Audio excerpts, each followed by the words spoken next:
Next up we have Laura Lovett. She's coming to us from UMass, where she's an associate professor of history, and she's here to talk to us about a project that has actually been on the books for quite a while, and the Five College DH has been helping bring sort of to the next iteration of sort of digital work.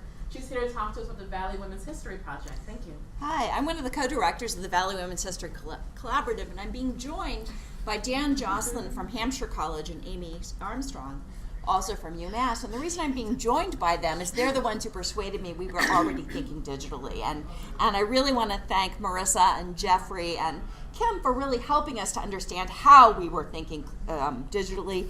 We were thinking digitally because this project began 16 years ago. One of my colleagues, Joyce Berkman, another colleague at Smith, Susan Tracy, and a community member, Kay Marion Raymond, were already thinking about how do you collaborate? How do you collaborate with community groups? How do you think in terms of participation? What they discovered was, this is not what I thought I'd see. There it is. What they discovered was actually there were 450, it's great that we're following you, because there were 450 different groups in the Valley that were organized around progressive women's politics, lesbian politics. That's extraordinary since 1968. And that was just in a survey that they had done, I think, 5 years ago. We think we found more.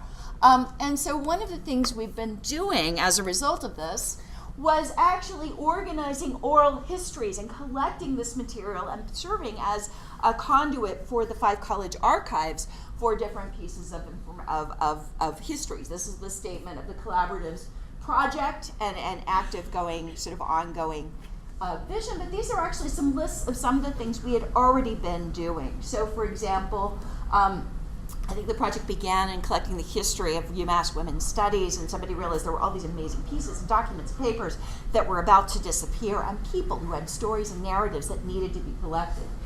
When the Berkshire Conference came, we actually actively organized students and faculty and librarians from the 5 colleges to train them to collect oral histories. In the process of doing that, we discovered that the NGO structure for the UN was rooted in people who organized and ran YWCAs because they got tired of listening to sort of the men talk. They marched across the way and they restructured the way that we can even imagine the United Nations. Some of that happened because we had people here trained and ready to go, and long going under a project. And what happens is this collaborative works to identify projects, to collect histories, to link that with stories, but as well, we're also imagining how do you help different groups to collect their own histories, and what we can do, where we put that digital depository that allows us then to understand in much fuller picture what that means. So the Mary Vasquez Softball League, any of you know about the Mary Vasquez Softball League?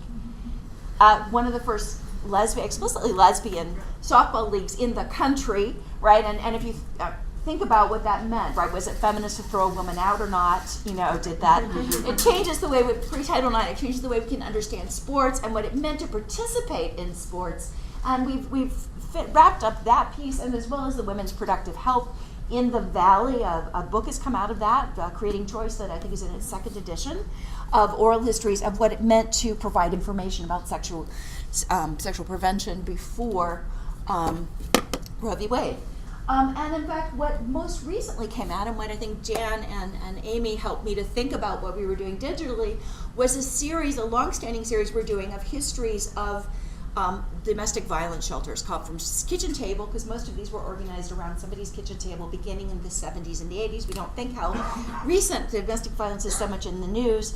Really, the shelters were not begun until 1977 or really the 1980s. And so it's a very new history and a new way of thinking about how these things were organized. And we actually set up interviews with some of the founders originally of NELQUIT, the New England Learning Center for Women in Transition in Greenfield, and under my guidance in Northampton with Safe Passage. We recorded their histories. We then had a student who edited those recordings, gave that tape to the agency itself to help them not only train incoming volunteers, but also to change the way that they thought about fundraising, for example. So we're very actively working with the organization to help them develop resources and then use them.